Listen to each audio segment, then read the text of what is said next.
Monsieur le Président, mes chers collègues, aujourd'hui, 6 novembre 2017, nous allons adopter les moyens des groupes pour l'année 2017.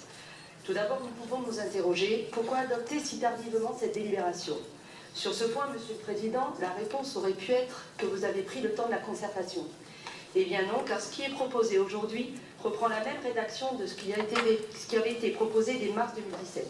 Nous aurions pu très bien le voter avant. Mais certainement que l'enjeu des élections nationales, leur impact local et la recomposition du paysage politique ont joué dans votre choix de faire volontairement patienter les groupes. Peu importe ce délai, nous direz-vous. Si ce n'est qu'en l'absence d'une telle délibération, les collaborateurs n'ont pas pu voir leur contrat renouvelé de manière pérenne.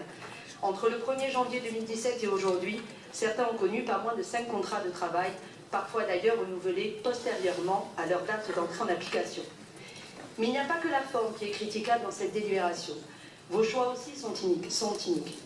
Votre principal argument est relatif à la maîtrise des coûts de fonctionnement. Il est louable. En effet, pour les groupes, vous demandez un effort de 208 195 €, qui correspond au différentiel entre la base du montant maximum théorique de 1 4 433 € et le montant que vous proposez pour 2018, c'est-à-dire 796 238 €. Pourtant, s'agissant des coûts de votre exécutif, autant dire que vous êtes moins regardant, voire même plutôt dispendieux. Entre le vote des indemnités du 26 janvier 2015 et celui du 20 juillet 2017, les dépenses en faveur de votre majorité ont bondi de 103 018,68 €, exactement. Et si on neutralise l'augmentation du point d'indice voté au niveau national, vos seules décisions pour constituer votre majorité coûtent 40 781,88 € de plus par an à la métropole de Lyon. Rappelons également que vous avez fait le choix de nommer un conseiller délégué qui perçoit l'intégralité de l'indemnité d'un membre de la commission permanente, mais qui, étant pourvu de délégation, n'a aucune mission précise à remplir.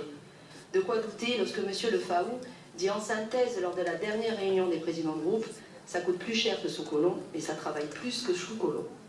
De là à penser que vous faites le choix de réduire les moyens des groupes pour limiter l'action de votre opposition au profit de ceux qui ont bien voulu constituer votre majorité et être à vos côtés en tribune, il n'y a qu'un pas. Car apparemment, il s'agit de votre seule décision, Monsieur le Président. En commission finance, nous avons interrogé le vice-président Broom sur le choix du montant. Plutôt qu'un véritable argumentaire permettant de justifier vos choix, sa réponse a été édifiante. En substance, ne me demandez pas ce que j'en pense vraiment, j'ai un devoir de solidarité avec la décision prise. C'est aussi à vous, Monsieur Grivel, que je m'adresse aujourd'hui. Premier vice-président en charge justement de l'administration générale, et notamment par rapport à vos prises de position passées. Il semble que vous ayez un peu de mal avec la vérité historique. Je vous rappelle un petit échange repris dans le compte-rendu de la conférence des présidents du 6 janvier 2017. À l'époque, vous défendiez le travail d'analyse, le travail de préparation des groupes en ces termes.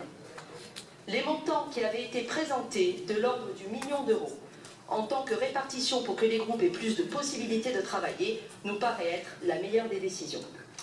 Le premier vice-président de l'époque, qui n'était autre que vous, M. Kimmelfeld, vous demandez d'être bien précis sur votre prise de position. Et vous posez la question, vous proposez d'aller au maximum de l'enveloppe?